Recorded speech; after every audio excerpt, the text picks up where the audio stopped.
Egypt's senior cleric, the Mufti of Egypt, issued a fatwa. It declared the early marriage of girls to be against Islamic law and removed the authority of any parent over an underage daughter where such a crime is committed.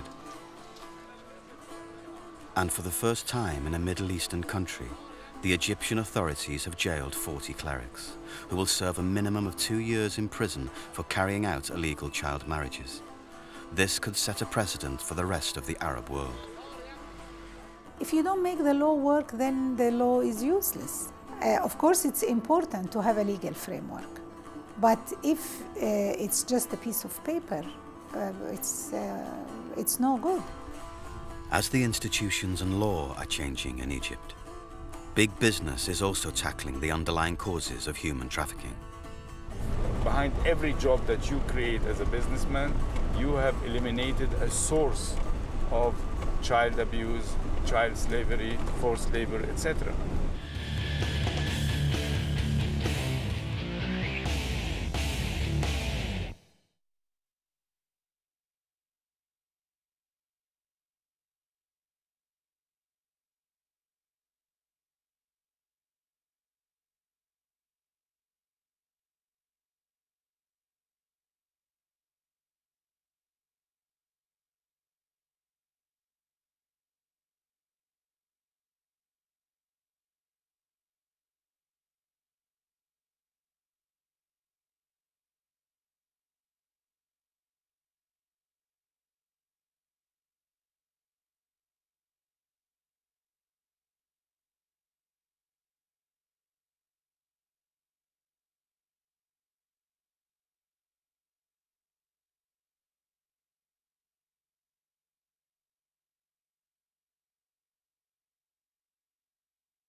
In Egypt, as in many countries around the world, street children live on the invisible margins of society. They are at particular risk of exploitation. They don't appear on official records and live without the normal protection of adults. كنت كل يوم كنت أقوم أمسح العربيات وكده اهوت واجيب لي كنت ساعات لما بيبقى معايا فلوس أروح أجيب أكل لحد بالليل لحد ما أجيب كنت ساعات بقعد أيام كده من غير ما آكل كنتش أشتغل فيها. وكنت بشحت هناك عشان أجيب بقى الفلوس أجيب بقى أكل كنت بروح أجيب كله وكل حاجة.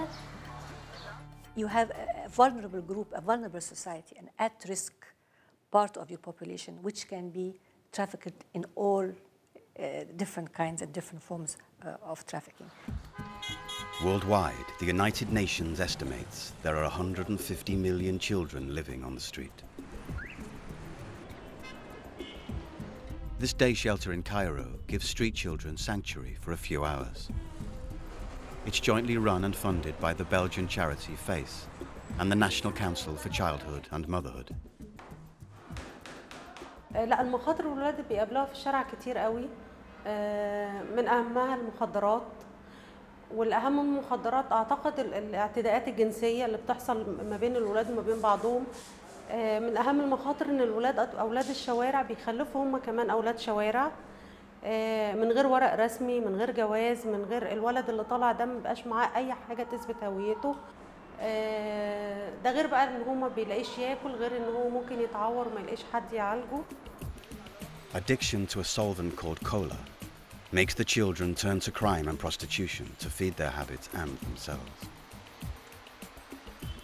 عايز هم عشان هم كانوا متربيين في الشارع وخدوا على كده وانا ما كنتش اعرف حاجه اسمها مخدرات ولا حاجه ما كنت قاعد في البيت.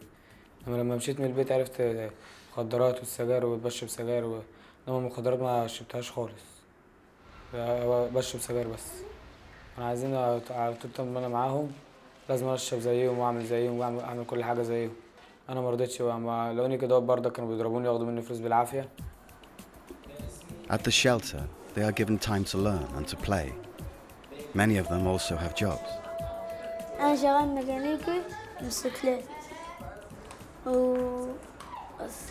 أنا الفلوس اللي باخدها بروح أديها لستي عشان هي بتشيلها لي عشان لما أكبر أفتح بيها الورشة.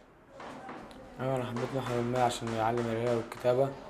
ممكن الشهادة دي أطلع البطاقة أطلع الرخصة ألاقي لها شغلانة حلوة منها. أي حد يرضى يشغلني عنده. We're talking about unacceptable inhuman conditions. We can't just sit here and say, well, we know exactly, how those young women and children, what they go through. We know how they feel. We know what it's like to be exploited, because we don't. Suzanne Mubarak believes there is a business solution to this human misery. She is calling on the corporate world to address the underlying causes of human trafficking. I sat with them, I said, you have a very important role to play. You have the resources, you have the capacity, and you can afford. You have to pay back to your society. One of Egypt's leading businessmen, Sami Sawiris, was persuaded. His company is building a new town called Haram City on the edge of Cairo. Eventually it will house 500,000 people, some of them from Cairo's poorest areas. Ownership is something that we all know works if you want to make people have a continuous sense of belonging to a country, to a town, to a neighborhood. And that's why we said, how can we get people to own something? And we talked to the government about helping a little bit, so they accepted to give us the land against us committing not to sell it to rich guys with building big villas. For Sawiris, it's work in progress. Oops, dead end. I wanted to take it over there, but obviously I'm lost. The development of Haram City as a place for people from a variety of incomes is the key that Sawiris believes would unlock the problems of poverty and trafficking. Job creation to give its inhabitants regular money is a major part of the plan. This plant recycles all the town's rubbish and employs local people. Look at it this way. The guy gets married, after a while they find themselves with 5-6 kids. The guy is constantly out of a job, from one job to the other. And then one day they wake up and there's a guy knocking on the door saying, your daughter is 16 or 15. I have a guy that wants to marry her and he will take care of her and you, and he will pay you 10,000 pounds. So this guy has two choices. Either he says, no, I won't sell my daughter, and then the 6 children are going to bed without food, or he says yes, sacrifices one girl and everybody can survive for the next year or two. Does he have a choice? I don't think so.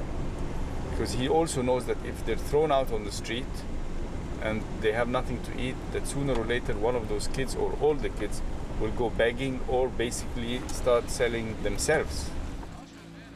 His theory was put to the test soon after he started building.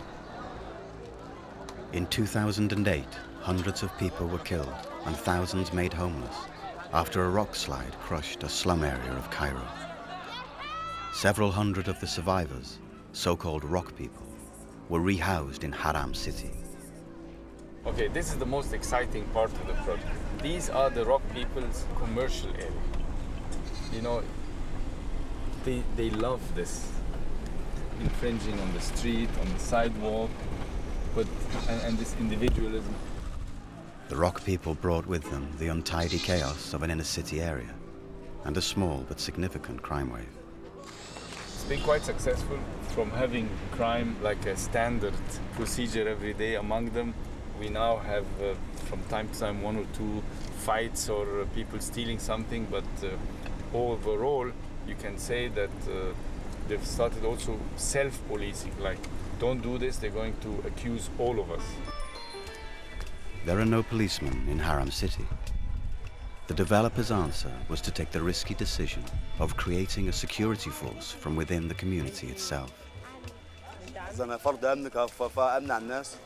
وامن انشاءات بالنسبه للشركه، بحافظ على حاجه الشركه وكده، ومشاكل بتاع كده يعني ما بين السكان مع بعضينا كده، يعني ان احنا اصلا مش سكان مع بعضينا، اهل ببعض اصلا، مش كفرض عليهم يعني، مش تمام، لان هم ناس متفاهمين بكل شيء. The Rock people are bringing their own culture to Haram City. Some of the cafes and shops are run by evacuees. بعد ما المبنى اللي فيه لقمة عيش اتهد ما كانش فيه يعني مصدر لقمة عيش. في لقمة عيش والحمد لله بنعمل برضه الناس دي معانا. Look at the guy, super proud of it now that he owns a shop. Do you think a guy like this would sell his child anymore? Impossible. He doesn't need it. He has a business, he has a house. So why would he do that?